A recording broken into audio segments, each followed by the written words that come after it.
Vous voulez voir l'emplacement où c'est que je l'ai trouvé ou... Ah, il était comme ça. C'est là où j'ai labouré, donc habituellement je labourais dans ce sens et j'ai changé le labour, je l'ai fait comme ça dans ce sens. Et je l'ai fait en montagne, j'ai trouvé.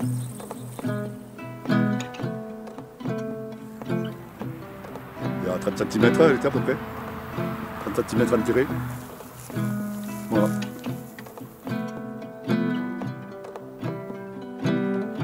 Je m'appelle Gilles Didier, je suis né à Candouvre. J'ai été agriculteur pendant 42 ans, j'ai pris la retraite il y a 4 ans maintenant. Candouvre, on est sur la commune de Murat, à 2 km de Murat. Et j'ai découvert le menhir en 2002, je crois que c'était. Voilà. Et l'histoire, c'est qu'on a changé de charrue cette année-là. Et en labourant, on a changé de sens du labour. Et comme ça montait un peu, cette pierre est montée, puisqu'au début, moi j'ai cru que c'était qu'une pierre. Et je l'ai trouvé, c'était au mois d'avril que c'était, je crois que c'était. Au début, je l'ai vu sortir du terrain. Pour moi au début, moi, après, en repassant, j'ai trouvé qu'elle était. Je me suis arrêté, je l'ai gratté, j'ai vu qu'il y avait quelques petites sculptures. Pour moi, les pierres dans les champs, c'était plutôt un inconvénient, parce qu'il me fallait enlever au départ. Mais par contre, mon épouse Geneviève était passionnée d'archéologie, de grottes, de tout ce qui est préhistoire, tout ce qui est. Pour elle, ça a été beaucoup plus que pour moi au départ. Puis après, petit à petit, moi je me suis mis. Les vacances, on est allé voir, des grottes, voilà, on est revenu un peu sur le. Voilà, mais elle, vraiment, ça a été vraiment un moment extraordinaire pour elle. Et puis bon. Tout le monde, quand on laboure, on le dit tout le temps, peut-être qu'on va trouver un menhir, mais bon, ça arrive une fois dans la vie, ça arrive pas tous les jours, quoi. Depuis j'ai relabouré, mais j'en ai pas trouvé d'autres. Mais c'est un moment unique dans une vie, quoi, ça c'est sûr.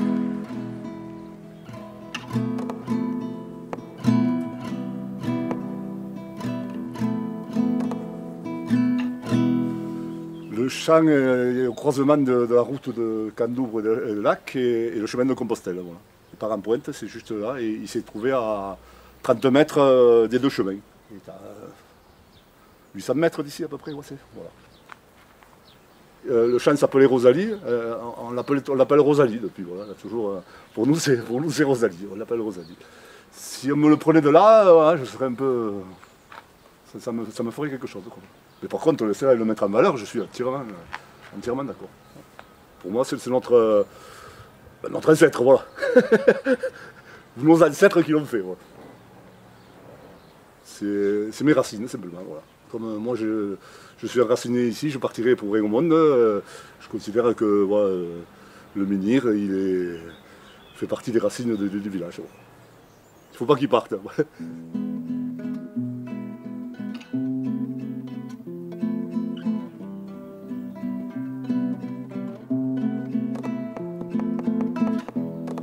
Je l'avais mis d'abord à un endroit un peu plus loin, juste au bord du champ, et puis je l'ai changé parce qu'il gênait pour le passage. Il y avait mes frères, on a décidé de l'amener là, c'est mon frère qui a fait la petite cahute, et on a décidé de le mettre à l'abri. Voilà. Et moi j'avais dans ma philosophie, c'était elle est discutable peut-être, mais moi que le menhir reste sur le truc, qu'on fasse une copie qu'il aille amuser, mais pas le contraire. Voilà. C'était dans mon idée à moi. Voilà.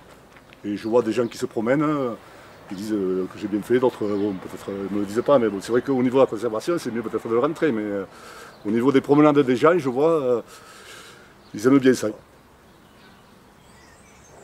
Moi, je languis d'avoir un abri avec les informations que sans doute vous allez mettre, tout ça, voilà, ça c'est quelque chose qui est important pour moi. Voilà.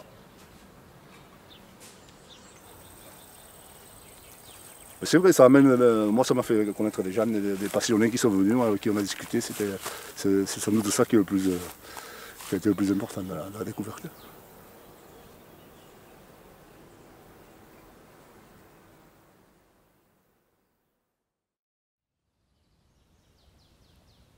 Je suis Rascol Pierre, je suis propriétaire en division de ce terrain-là.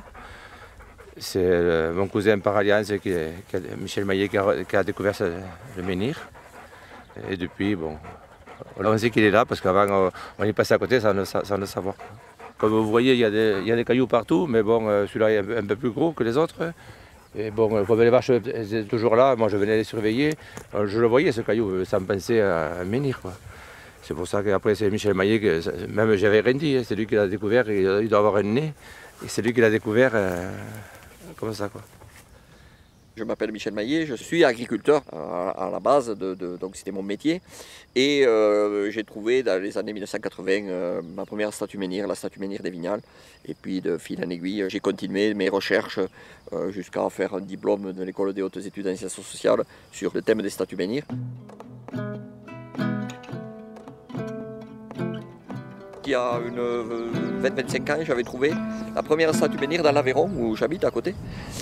Au hasard des travaux agricoles, on était tombé sur cette statue menhir avec mes frères, on faisait du travail dans des champs. Et on s'était posé la question de savoir ce que c'était cette figure, parce qu'à ce moment-là, je ne savais pas du tout ce que c'était ce personnage gravé sur une belle dalle de grès. Donc on a cherché, on a trouvé bien sûr des archéologues qui ont pu nous indiquer ce que c'était, notamment à l'époque, il y avait un instituteur qui s'appelait Pierre Cabane qui était à côté, qui les connaissait bien. Et donc c'est lui qui m'a dit, tu as trouvé une très belle statue menhir, il m'a expliqué ce que c'était. Et de cette relation est venue par curiosité, par goût de l'histoire ancienne, un travail de plus approfondi de recherche sur les statues menhirs, mais plus généralement sur les populations du néolithique qui ont occupé ces espaces il y a 5000 ans à peu près. Et donc après j'en ai trouvé deux autres chez moi encore, toujours dans des travaux agricoles. Là c'était le hasard lors des travaux agricoles, c'était les pièges de Nougras 1 et 2. Et là, la première c'était la curiosité, ça je ne savais pas. Les deux autres c'était hurrah, c'est génial, d'autres statues menhirs. Et après, devenant plus archéologue, c'était ok, ouais super, j'ai trouvé une statue menhir, mais qu'est-ce qu'elle fait là, qu'est-ce qu'elle pourrait nous dire, qu'est-ce qu'elle pourrait nous apporter comme information, est-ce qu'elle est encore dans un contexte qui peut nous raconter une histoire sur ce qu'elle a été, sur les populations éventuellement.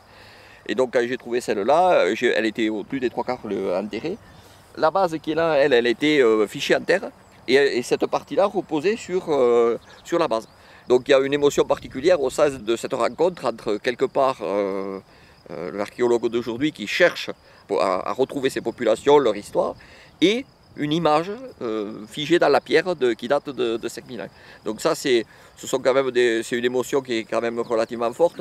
Alors maintenant, comme je suis devenu quand même un peu archéologue, j'essaie de brider un peu mes émotions, même si je ne les bride pas complètement, mais pour me dire, bon ok, il y a une super belle pierre là, elle va nous dire des choses, la pierre en elle-même, mais ce qu'on pourrait trouver autour, ou dans son environnement, est-ce qu'on pourrait trouver quelque chose qui nous en dirait encore plus sur ces populations. Donc c'est, du point de vue des sentiments, c'est à la fois la rencontre avec ces personnes, ces images, et en même temps essayer de connaître encore mieux, encore plus intensément, mieux ces sociétés qui ont fabriqué ces monuments exceptionnels, qui sont quand même exceptionnels, il faut le dire aussi à l'échelle de l'Europe.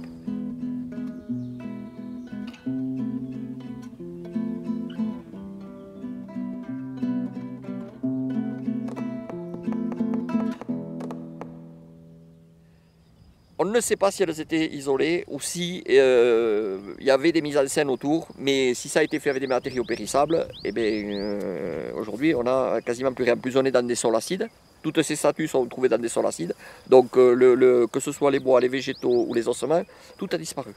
Sur celle-là, on a eu la chance de trouver un charbon de bois préservé sous le calage de la base et qui nous a donné donc une datation à 2750 environ avant Jésus-Christ. Par rapport au paysage, on les trouve dans tout contexte.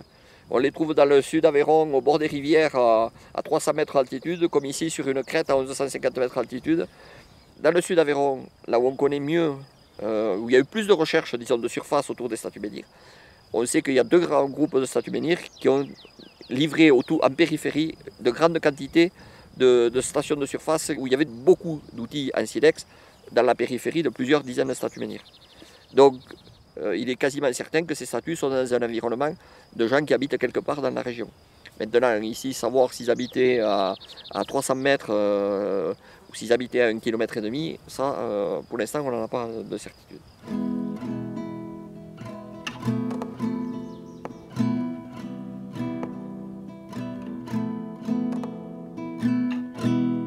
qu'elles veulent dire ces statues. Qui les a faites, on sait qui les a faites à peu près. Enfin à peu près, pas à peu près, on sait que c'est des paysans qui vivent là il y a 5000 ans, donc 3000 ans avant Jésus-Christ, sans doute un peu avant et jusqu'à 2500. Donc ils élèvent des brebis, des moutons. Alors ce qu'elles veulent dire, ça c'est beaucoup plus compliqué. On sait que c'est l'image de ces gens-là, une image, comment dire, symbolique, pas une image réelle. Il y a des traits réels, il y a des outils qui sont plutôt réels, mais il y a des choses qui sont quand même beaucoup de l'ordre du symbole, c'est pas figuratif au sens strict du terme. Alors il y a eu un débat entre est-ce que ce sont des dieux, est-ce que ce sont des ancêtres, on penche plutôt vers un culte des ancêtres, mais il faut faire très attention, on sait que les hommes sont très compliqués dans leurs croyances, c'est difficile de dire ce qu'elles ont représenté pour ces gens-là. En tout cas, elles avaient une valeur forte, parce que quand on sculpte, c'est les seuls en Europe, on sculpte dans la pierre l'image de personnages, il y a une valeur symbolique forte, il y a quelque chose, ils ne l'ont pas fait pour rien, maintenant quoi exactement, c'est difficile à dire.